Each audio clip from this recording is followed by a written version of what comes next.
Soyez le bienvenu. Assez ça.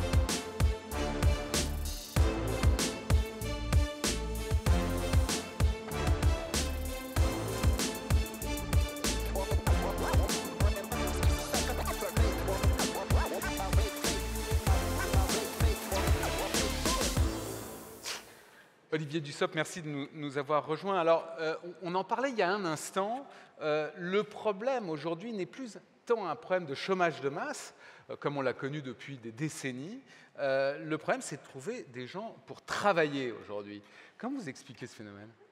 Bonjour à toutes et à tous. Tout d'abord, c'est une véritable difficulté et une forme de paradoxe que nous rencontrons. Nous avons un chômage qui baisse, c'est une bonne nouvelle. Nous sommes passés de 9,5 à 7,3% de chômage et le dernier trimestre, le troisième trimestre, c'est caractérisé à nouveau par la création de plus de 84 000 emplois dans le secteur privé. C'est une nouvelle assez fantastique pour tout le monde et plus encore dans une période d'incertitude. Mais dans le même temps, et alors que nous avons encore un chômage qui est presque le double de la moyenne européenne, il y a ces difficultés de recrutement. Ce que l'on constate, c'est évidemment plusieurs choses. C'est avant tout un problème d'adéquation entre les offres d'emploi et la demande d'emploi. Adéquation par la formation, adéquation par les mobilités, adéquation pour des problèmes de logement, parfois aussi pour des problèmes de santé, de garde d'enfants. Et la question des freins périphériques à l'accès au logement est peut-être plus importante que nous n'avons jamais connue. Par contre, c'est un constat.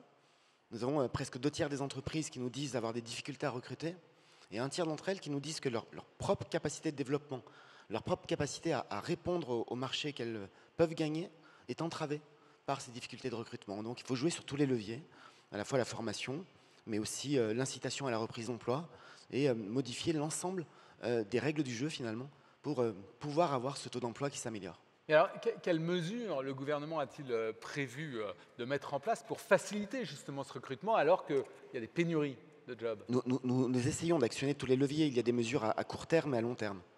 À court terme, par exemple, j'ai demandé à toutes les équipes de Pôle emploi de balayer systématiquement les listes de demandeurs d'emploi inscrits, avec des préqualifications, avec des prérequis, parfois même avec des qualifications immédiatement disponibles dans les secteurs en tension, et de contacter un par un chacun des demandeurs d'emploi pour les inscrire dans des viviers.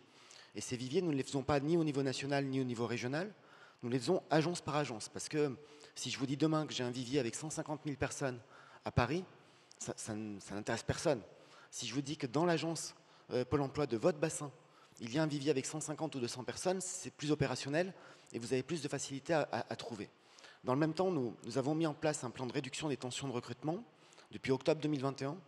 Et ça, c'est de la formation massive de demandeurs d'emploi et de la formation dans les secteurs en tension. Ça marche, ça ne résout pas toutes les difficultés, mais ça marche. Nous avons accompagné dans cette même période 380 000 demandeurs d'emploi, dont 156 000 étaient des demandeurs d'emploi de très longue durée. Et tout le monde y gagne, ceux qui retrouvent un boulot, les entreprises qui recrutent, l'UNEDIC, parce que ça coûte moins cher, et l'État aussi, parce qu'il y a moins d'allocations spécifiques de solidarité à payer.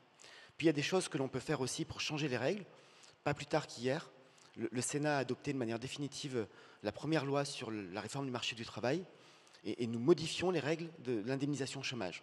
Lundi, je réunirai les partenaires sociaux pour préciser ces réformes, ces modalités, mais globalement, nous avons un principe, quand les choses vont bien et quand l'économie crée de l'emploi, le système d'assurance chômage doit être un peu plus dur, un peu plus incitatif. Nous devons réduire la durée maximum d'indemnisation à taux plein pour inciter à la reprise d'emploi et à l'inverse, faire en sorte que lorsque ça va mal, le système soit plus protecteur. Et puis, il faut en finir avec quelques comportements. Par exemple, les abandons de poste. Beaucoup de chefs d'entreprise nous le disent, sont confrontés à des abandons de poste. Et donc, ce que nous avons fait dans cette loi, c'est que désormais, les abandons de poste seront considérés comme des démissions. C'est-à-dire que l'accès à l'indemnité sera dans les mêmes conditions que la démission, alors que jusqu'à présent, l'accès à l'indemnité UNEDIC était plus facile pour un abandon de poste que pour une démission. Alors, autre sujet, parce que vous êtes devant un parterre de chefs d'entreprise. On a rencontré beaucoup d'entrepreneurs pour préparer cet événement.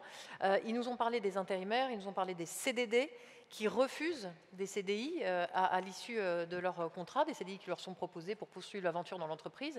Ils les refusent. Comment vous l'expliquez et que pouvez-vous dire aux entrepreneurs qui font face à ce problème particulier ? L'explication, elle se trouve aussi dans la relation que chacun a avec le travail. Ça, pour le coup, c'est un sujet très Avec le long travail terme. en général. Avec le travail en général, la place du travail dans la vie, ça fait partie des débats qu'il faut ouvrir parce qu'on voit bien que le Covid a servi d'accélérateur à un certain nombre de transformations, y compris des transformations culturelles, sur la relation au travail, le développement de nouvelles formes d'emploi, de l'hybridation, de la digitalisation, du travail de plateforme. Tout ça doit être repensé parce que finalement, nous le vivons et nos institutions, nos façons de fonctionner n'ont pas nécessairement intégré ces évolutions et encore moins leur accélération avec la période de Covid. Sur les questions que vous évoquez, des salariés qui sont en CDD, qui refusent un CDI, qui sont en intérim, qui refusent un CDI, il y a une difficulté et une réponse. La difficulté, c'est qu'un salarié qui est recruté en CDD et qui va au bout de son CDD, qui respecte la totalité de ses engagements, et avec un employeur qui respecte aussi la totalité des engagements, finalement, le contrat est rempli.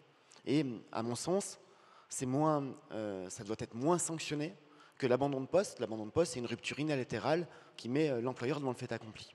Ceci étant, à l'occasion de l'examen du texte que j'évoquais à l'instant, nous avons eu des discussions avec les parlementaires, les députés, les sénateurs, et ce problème de refus de CDI à l'issue d'un CDD ou d'une période d'intérim est revenu. Et donc ce que nous avons arrêté comme règle, et là aussi la loi le fixe, c'est de dire que lorsqu'un salarié refuse 2 CDI la même année, à l'issue de CDD ou à l'issue de période d'intérim, des CDI qui sont aux mêmes conditions de situation, de rémunération, de conditions de travail, que la mission qu'il exerce en intérim ou en CDD, il n'y a pas d'accès à l'indemnité UNEDIC. L'idée, c'est de dire, si vous répétez un refus de CDI, ça signifie que finalement, vous ne voulez pas de CDI, vous ne voulez pas vous insérer durablement, vous préférez des contrats courts, et dans ce cas-là, vous ne pouvez pas demander à un système assurantiel de vous préserver et de verser très rapidement des indemnités, alors que vous-même avez fait le choix délibéré de ne pas être en emploi et que vous ne faites pas l'objet d'une privation d'emploi. Et donc désormais, avec ce texte, le refus de 2 CDI la même année entraînera, à l'issue d'un CDD ou d'une mission d'intérim, une privation de l'allocation de retour à l'emploi. Oui, c'est une mesure effectivement importante. Alors, on va voir tout à l'heure, pendant ces 24 heures du bâtiment, qu'il y a de nouveaux publics aujourd'hui qui intègrent de plus en plus souvent les entreprises du secteur du bâtiment. Et en même temps, ces gens-là, évidemment, il faut les former. Comment est-il possible d'adapter la politique de formation à ces nouveaux besoins, d'après vous? Il faut qu'on puisse avoir une politique de formation qui aille plus loin que ce que nous faisons. Ce que nous faisons est déjà massif. Le président de la République l'a rappelé. L'apprentissage, nous sommes passés de 270 000 à plus de 800 000 apprentis cette année, en 5 ans. Et l'année prochaine, ce sont plus de 10 milliards d'euros d'argent public consacrés à l'alternance et l'apprentissage, entre les primes à l'embauche, la prise en charge des coûts de formation. Donc on est vraiment sur quelque chose de très massif. On a le programme d'investissement dans les compétences, le PIC, qui nous sert là aussi à financer des salariés, à financer des demandeurs d'emploi, à financer des jeunes qui sont en rupture et qui sont ni en emploi ni en formation. Ce que l'on note aujourd'hui, c'est la nécessité d'avoir des formations qui permettent d'abord et avant tout l'acquisition des compétences de base et des savoirs de base. Et parfois, le savoir de base, c'est l'apprentissage du français. Parce que dans les nouveaux publics que vous évoquez, on a aussi des primo-arrivants. On a des personnes qui sont réfugiées, qui sont migrants et qui s'installent sur le territoire.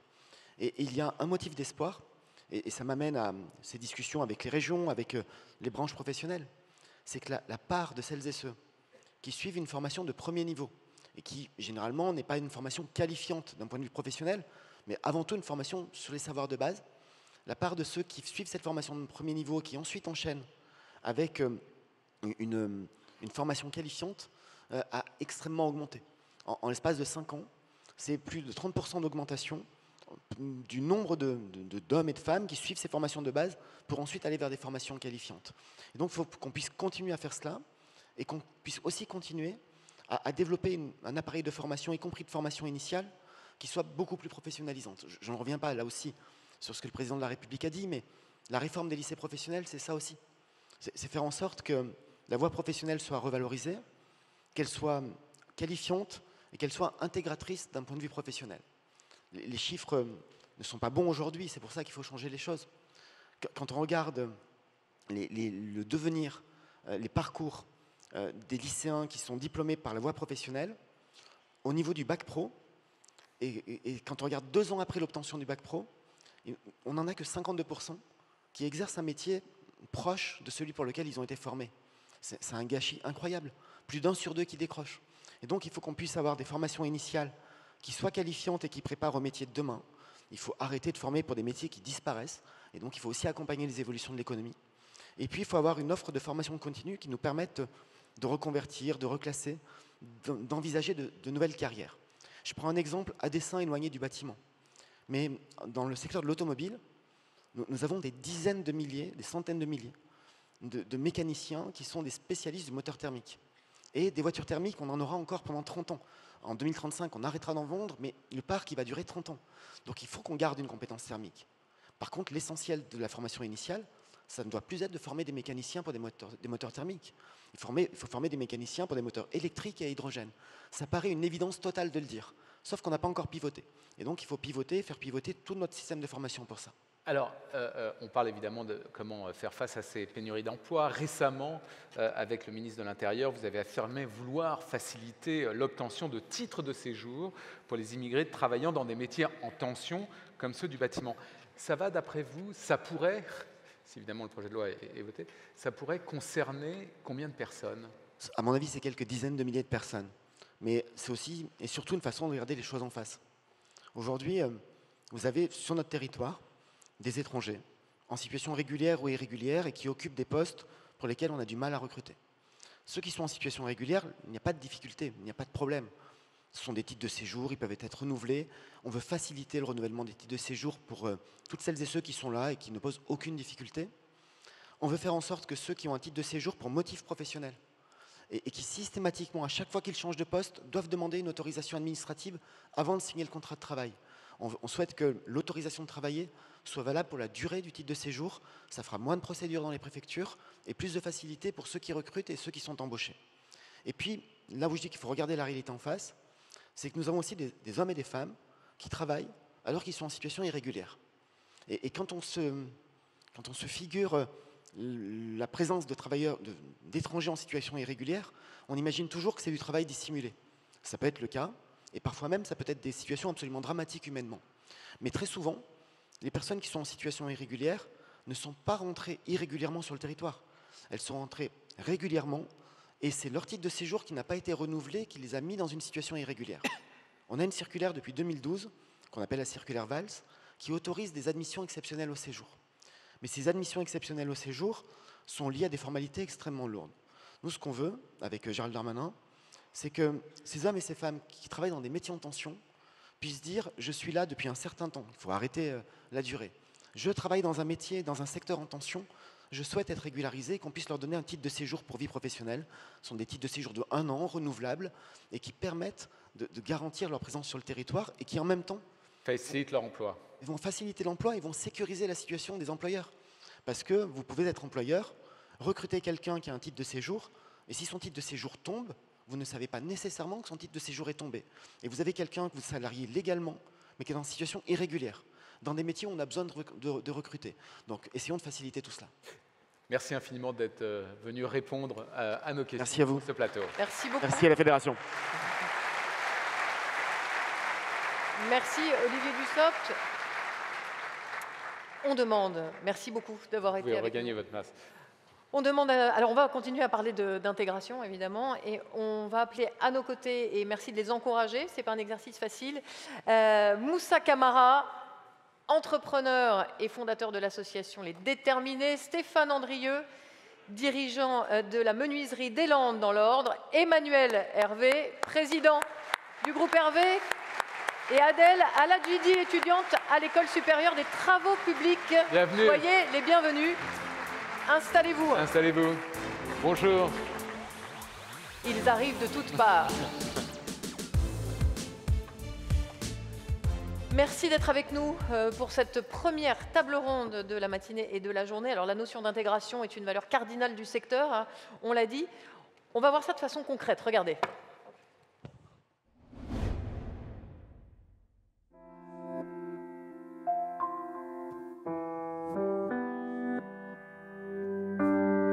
Je m'appelle Éric Coquet, je suis directeur d'exploitation d'atelier art vitrail, situé dans la ville de Gurgy, dans l'Yonne. Le jeune Mohamed Keïta, je l'ai rencontré dans un premier temps lors d'un speed dating à la mission locale d'Auxerre. Il est venu me voir, on a discuté, on a échangé et je lui ai proposé justement de venir faire une immersion pendant 15 jours et qu'on pouvait le prendre en contrat de qualification sur 12 à 24 mois. Je m'appelle Sébastien Vigneault, je suis artisan menuisier, couvreur, charpentier en Charente. La genèse de cette histoire, elle commence en 2018. Et un jour, les pouvoirs publics nous demandent d'accueillir un centre d'orientation à Confolens. Les gens arrivent, on les accueille spontanément, on va vers eux. Ils viennent vers nous, le courant passe, et puis c'était une amitié qui s'était tissée. Mon protégé, je peux dire maintenant, Deblec, qui a intégré l'entreprise, lui m'a toujours dit « Moi, je veux travailler avec toi ». Alors je l'ai hébergé, je lui ai aidé à avoir ses papiers. Je considère ça comme une action personnelle qui n'a rien à voir avec l'entreprise, même si derrière ça aboutit à avoir un salarié supplémentaire, à faire de l'intégration. On tombe sur des mineurs en échec scolaire, en échec familial, qui vivent dans des quartiers pas toujours très adéquats. Donc on a toujours quelques craintes au départ. Parce que qui dit quartier défavorisé, on a toujours une appréhension. On ne sait pas qui est en face de nous. Et finalement, la belle surprise, c'est qu'il n'y a jamais eu de problème. Ils se sont intégrés complètement, ils se sont mis dans le métier. Je connais parfaitement son récit de vie. Je ne veux pas qu'on soit là pour s'apitoyer sur son sort, vous voyez. Moi, ce que je veux, c'est qu'on le prenne en tant que tel, en tant que personne aujourd'hui arrivée en France et salarié français. Souvent, on ne l'appelait pas par son prénom. Puis maintenant, c'est un collaborateur comme les autres. Il a sa place comme les autres. Je fais tourner, je lui fais voir plusieurs choses. On aime bien que Deblec travaille dans son équipe parce que c'est un garçon valable. Nous avons eu 4 contrats de qualification par le biais de l'organisme du GIEC, qui dépend de la FFB, et j'en suis à mon 4e apprentissage par la Chambre des métiers, dont une qui a eu la médaille d'or meilleur apprenti de France. En général, c'est des jeunes qui sont complètement déscolarisés et qui n'attendent rien de l'école. Et donc là, on est vraiment en formation professionnelle. Le travail, c'est vraiment le moteur viscéral de l'intégration de tout à chacun. Ce garçon n'était pas dans le bâtiment, c'était un étudiant en Éthiopie. Mes collègues ont été très bienveillants et ils lui ont appris tous les gestes. Et ça a été très très vite. Dans le bâtiment, il n'y a pas besoin d'avoir fait des études très élevées pour pouvoir s'intégrer et pour pouvoir apprendre un métier. On leur explique bien en quoi leur métier va être valorisant pour eux dans l'avenir. Nous, par exemple, dans le vitrail, on est quand même dans une niche. C'est un des derniers métiers d'art. Il n'y aura jamais de machine pour nous remplacer. Au niveau structurel, sur le bassin d'emploi confolentais, plusieurs de mes collègues ont employé aujourd'hui des exilés. On est comme partout, hein. En Charente, on est avec une tension extrême dans les métiers du bâtiment. C'est une façon de pallier à ça. Et puis, si on ne leur donne pas l'honneur de travailler, l'honneur de gagner son argent et de se loger, c'est pas possible autrement. Un jour, s'ils veulent voler de leurs propres ailes, ça sera que bénéfique pour nous et gratifiant.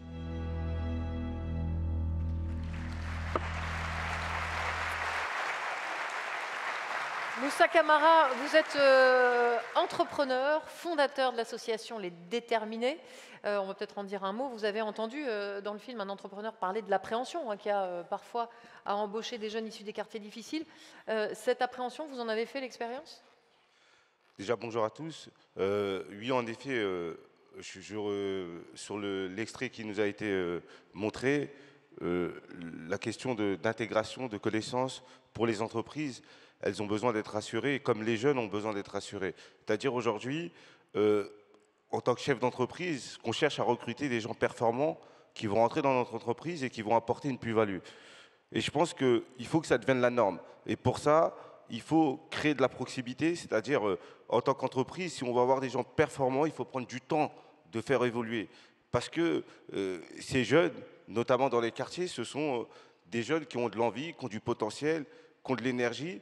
Et je pense que l'inclusion, l'intégration de ces jeunes est aussi un levier puissant pour nos quartiers. Vous faites quoi exactement, vous ? Nous, je n'ai pas expliqué, c'est vrai.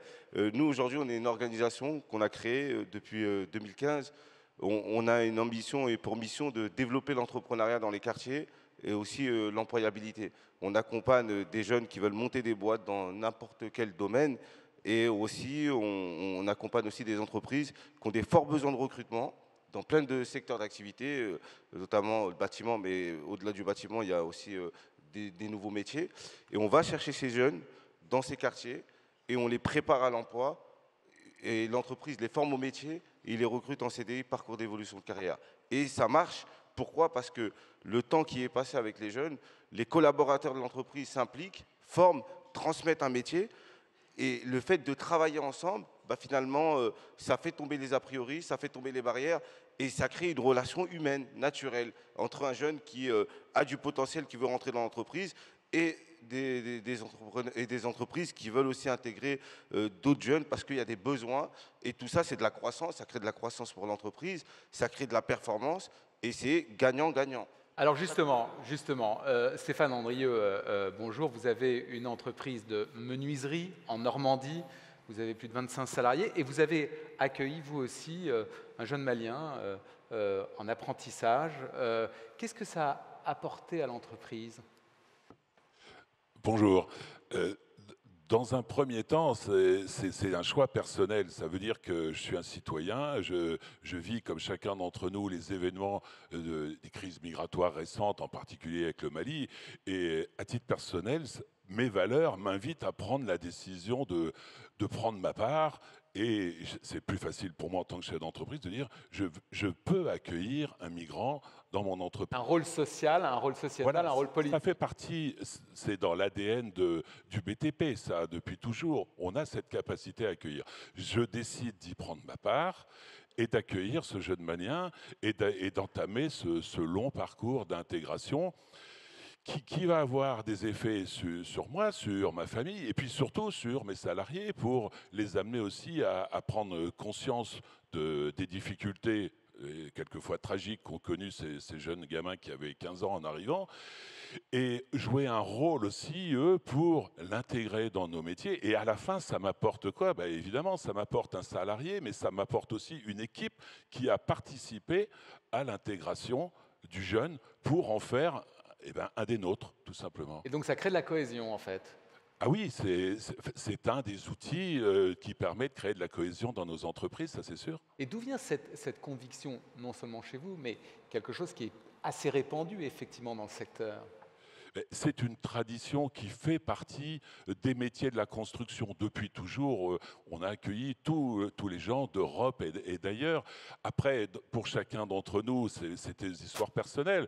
Moi, mon père a accueilli des salariés turcs dans les années 90. Donc, si vous voulez, pour moi, ça allait presque de soi que cette richesse-là, il fallait aussi l'intégrer.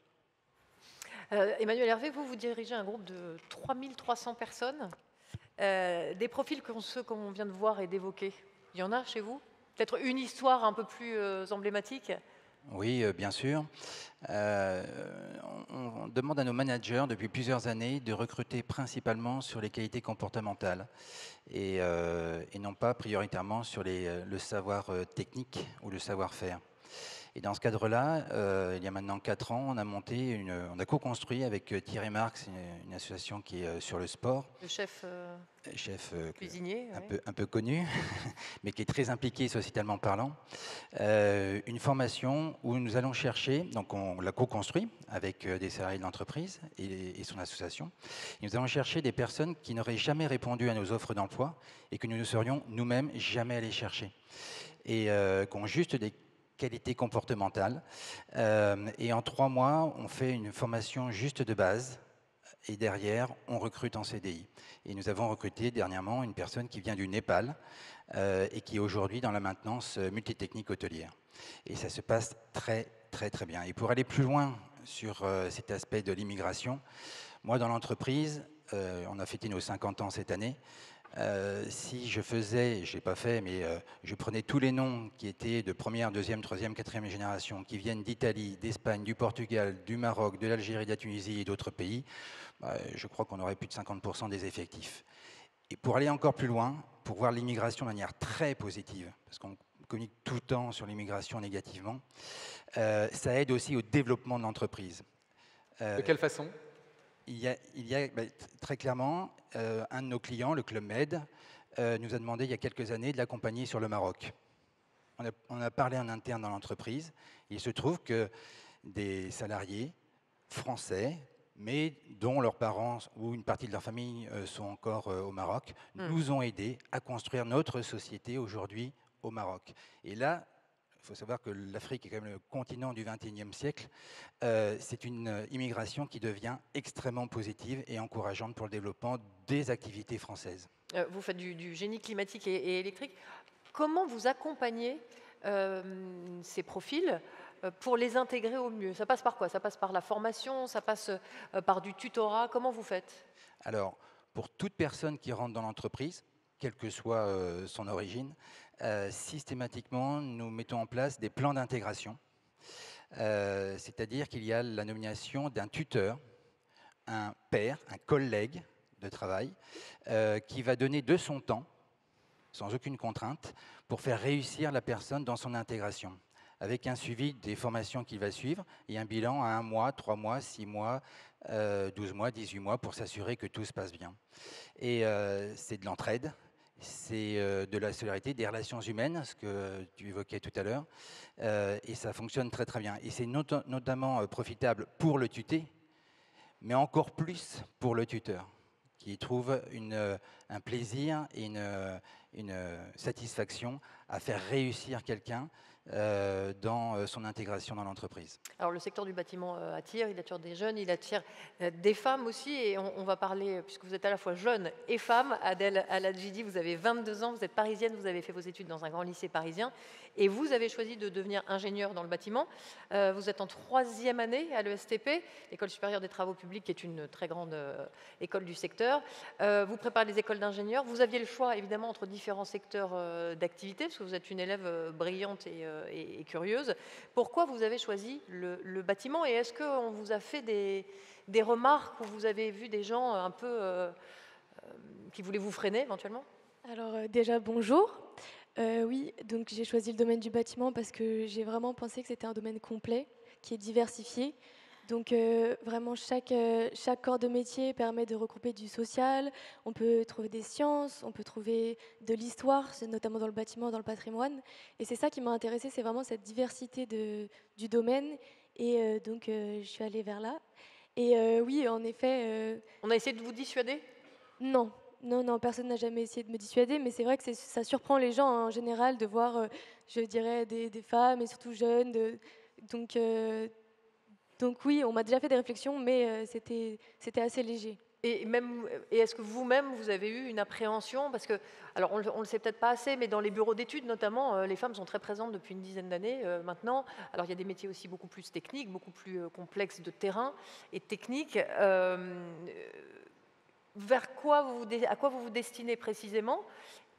Alors honnêtement, je ne sais pas encore exactement parce que comme je disais, c'est très diversifié, donc tout est intéressant. Mais pour ma part, j'aimerais bien faire du chantier, peut-être aussi du bureau d'études. J'en ai déjà fait en stage, donc des deux domaines, mais pour l'instant, la porte des possibles est ouverte en fait. Mais vous avez fait du terrain au cours de vos stages. Vous avez fait quoi exactement? Donc j'étais assistante conducteur de travaux sur un chantier dans le 8e et tout s'est très bien passé. Et oui, on voit quand même la présence de femmes sur le chantier, mais c'est vrai que parfois ça surprend plus les gens de l'extérieur en fait, parce que au final, on sait très bien nous, en tant que membre du bâtiment, que c'est diversifié et ça promet d'être encore plus diversifié dans les avis qui viennent. Et si vous deviez dire en une phrase pour encourager des jeunes, pas que des femmes d'ailleurs, à rejoindre le secteur du bâtiment, vous diriez quoi? Une phrase. Tout est possible. Ah bah, pas mal. Bravo. Alors on parle évidemment aussi, quand on parle d'emploi, et ça quel que soit le secteur, on parle de trouver du sens à ce que l'on fait. C'est une aspiration de plus en plus répandue aujourd'hui. Le sens, c'est une notion centrale dans le bâtiment, vous venez de le dire, et puis nous on l'a compris aussi en travaillant avec vous pour cette journée. C'est pour ça que le secteur attire de plus en plus de profils variés et même inattendus. Regardez.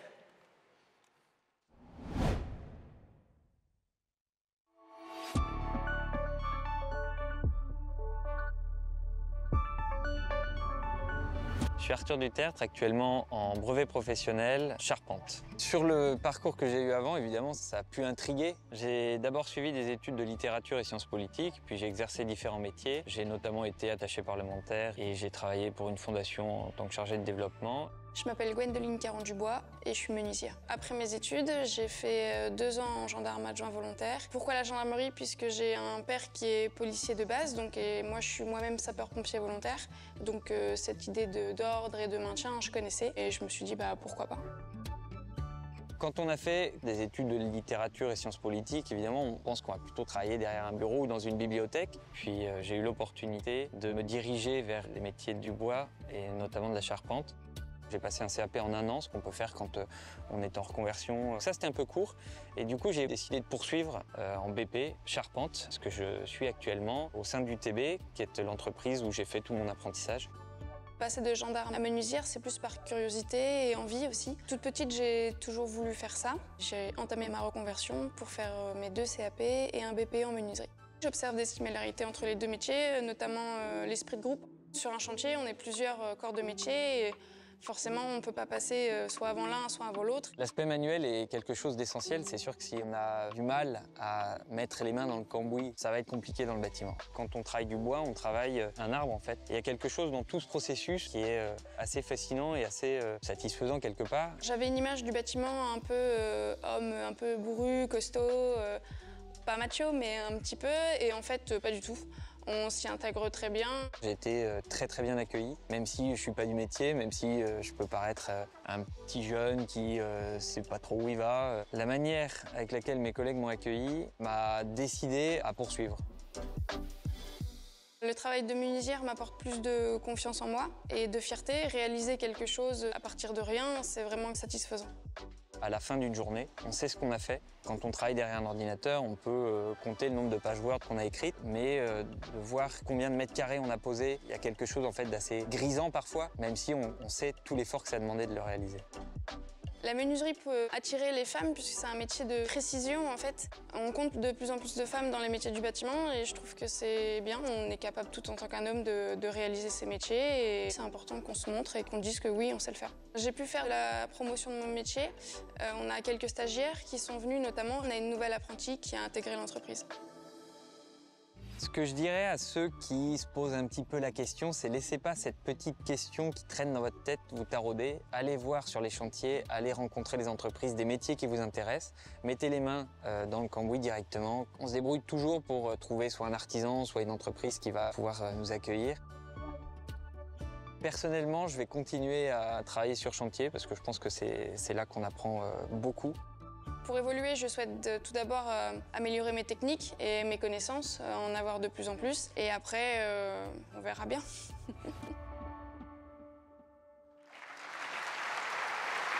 Alors, je me tourne vers vous, Stéphane Andrieux, parce que ce film a été en partie tourné chez vous. D'ailleurs, c'est vous qui avez recruté Gwendoline, l'ex-gendarme. Qu'est-ce qui vous a poussé à le faire? Comment ça s'est passé?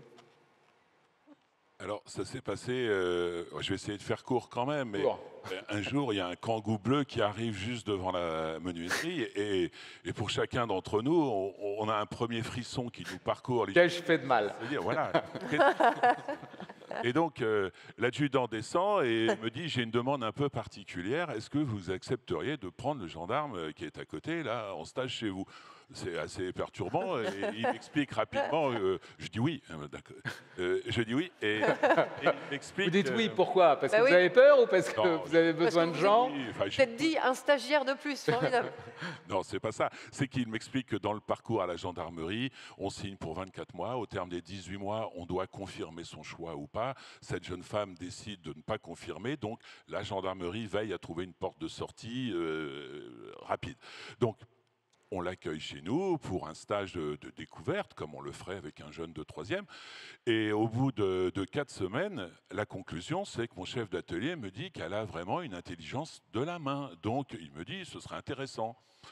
Comme notre secteur, il est quand même dans des difficultés récurrentes de recrutement, on doit changer quand même notre regard sur les façons d'accueillir des nouveaux profils et on se dit, ben, on tente le coup.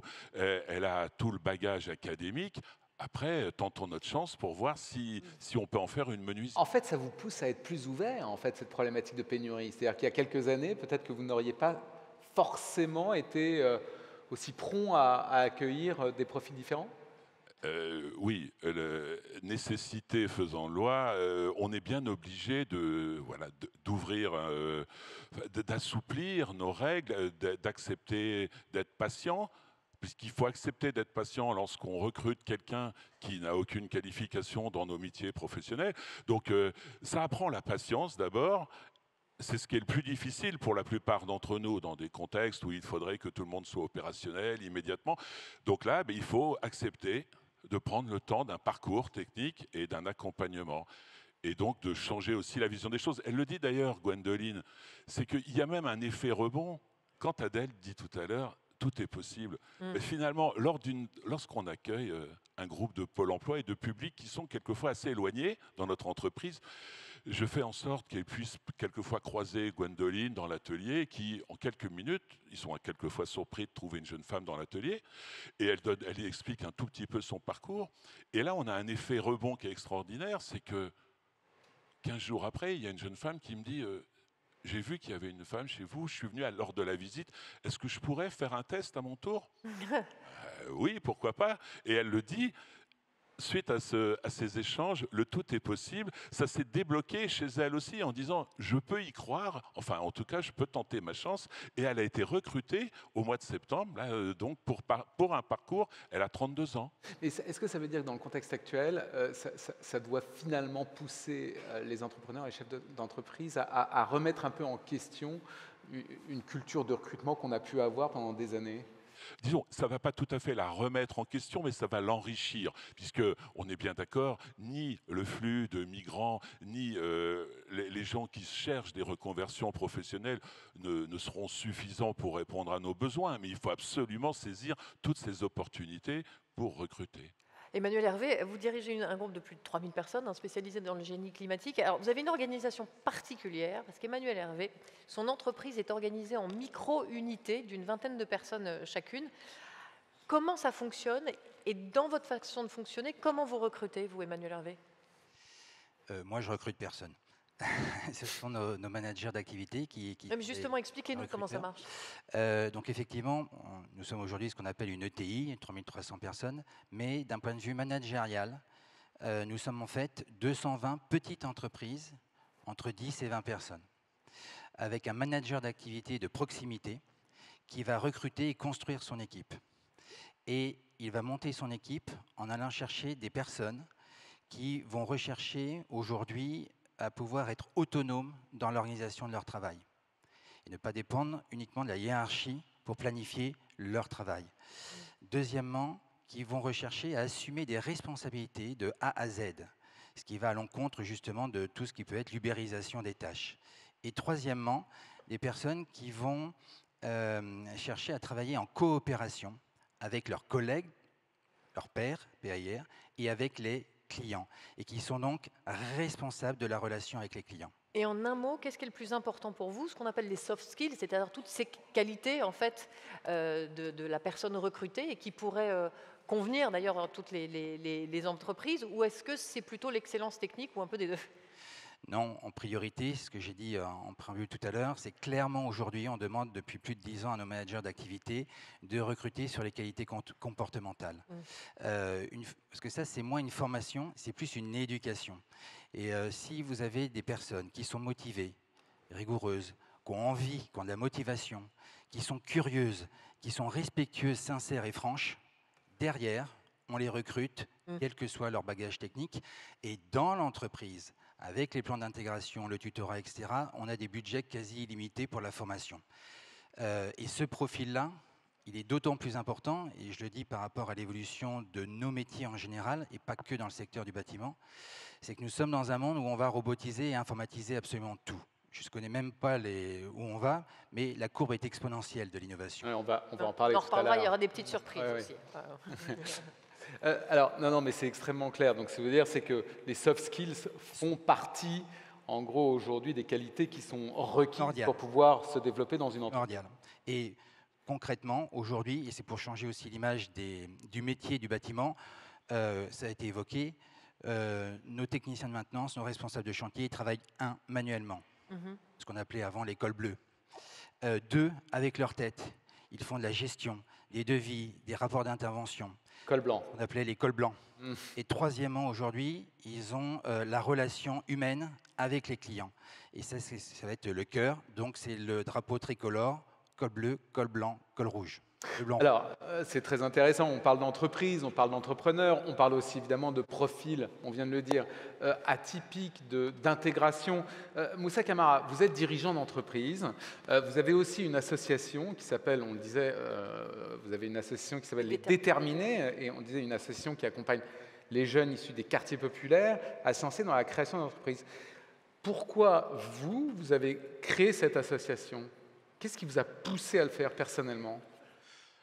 Pour la simple bonne raison, pour les raisons qu'on expliquait, c'est que dans nos quartiers, dans nos territoires, ils regorgent énormément de jeunes qui ont du potentiel, de l'envie, des projets. Ce qui leur manque, c'est un réseau, un accompagnement. Et parfois, pour se lancer, quand on veut monter une entreprise, c'est quelques euros. Et pour ça, parfois, quand vous êtes dans certains endroits, vous n'avez pas forcément l'information, vous n'arrivez pas à vous projeter parce que les modèles de réussite ne sont pas forcément au rendez-vous. Et ce que nous, on a voulu faire, c'est de faire tomber les a priori et de rapprocher le monde économique à ces hommes et ces femmes qui avaient un projet et une envie de pouvoir entreprendre. C'est votre expérience qui vous a mené à ça? C'est un peu mon expérience. C'est-à-dire? Moi j'ai eu la chance de monter mon entreprise il y a 16 ans, à l'âge de 20 ans. Et en fait, quand j'ai monté ma première entreprise, j'avais aucun réseau. J'ai tellement eu des difficultés à mettre tout ça en place. Je n'avais pas forcément vers qui me tourner parce que mes parents n'étaient pas entrepreneurs. Je n'avais pas forcément d'entourage entrepreneur autour de moi. Et être issu d'un quartier, c'était plus compliqué quand on voulait créer sa société. En effet, les chances de réussite n'étaient pas les mêmes. Donc du coup, j'ai beaucoup travaillé. J'ai fait preuve d'envie, on parlait d'envie, j'ai fait preuve de détermination, ce qui m'a permis en fait de développer ma boîte, de recruter une dizaine de salariés à 23 ans et en développant mon activité. Et ce que j'ai constaté, c'est que en fait, ce qu'il me fallait à beaucoup de jeunes, c'est de leur mettre le pied à l'étrier. Et le pied à l'étrier, que ce soit dans l'entrepreneuriat ou dans l'apprentissage des métiers, c'est hyper important. Alors justement, j'ai une question. Est-ce que vous pensez que le bâtiment est un secteur qui peut attirer les jeunes issus des quartiers, les jeunes que vous rencontrez, pour créer des boîtes? Moi, je pense que oui, le bâtiment est un métier qui est attractif pour les jeunes. Aujourd'hui, ce que les jeunes ont besoin de savoir, de connaître, c'est qu'on leur parle du métier de manière différente. C'est vrai que parfois, les métiers du bâtiment, que ce soit les métiers de la restauration, de l'hôtellerie, c'est des métiers qui sont très peu valorisés. Donc, il y a encore un problème d'image? Je pense qu'il y a un problème d'image. Et aujourd'hui, ce problème d'image, avec toutes les initiatives qui sont en train d'être prises, il faut le faire évoluer. Il faut valoriser ces métiers parce que les métiers ont beaucoup évolué. C'est plus le bâtiment comme on parlait avant. Et il faut raconter des histoires. C'est-à-dire aujourd'hui, un jeune, quand il rentre dans un emploi, ce qu'il veut, c'est évoluer. Il faut aussi proposer des parcours d'évolution de carrière à ces jeunes qui vont pouvoir s'intégrer dans une entreprise. En fait, c'est leur raconter une histoire. C'est ce que vous dites. C'est les projeter. C'est pas simplement leur dire, vous rentrez dans un secteur. Exactement. C'est pouvoir les projeter dans un parcours. C'est pouvoir les faire monter et aussi de raconter des histoires à celles et ceux qui sont déjà dans ces métiers-là, qui ont commencé du plus bas niveau de l'échelle et qui ont évolué poste par poste.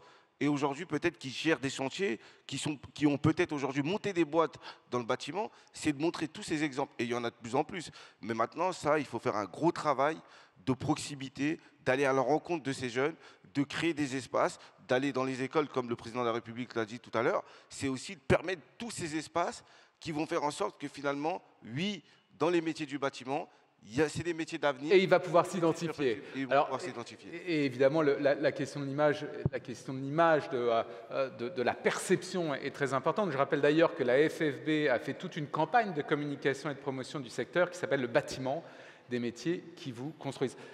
Bien, écoutez, merci infiniment d'être venu sur ce plateau pour nous livrer ces éclairages extrêmement intéressants. J'invite à regagner vos places. Merci, venez avec nous. On peut rejoindre vos places. Moussa Camara qui va faire de la politique, non? Je sens ça, non? Alors, quand on parle du rôle du bâtiment dans la société française, il y a un aspect qui est particulièrement frappant, c'est celui de l'importance du secteur pour les territoires. Il faut dire, il n'y a pas une commune, pas un canton qui ne dispose d'une entreprise de construction, des sociétés, des entrepreneurs qui travaillent, qui vivent, qui s'engagent là où ils sont implantés. C'est ce qu'on appelle, en somme, des entreprises enracinées.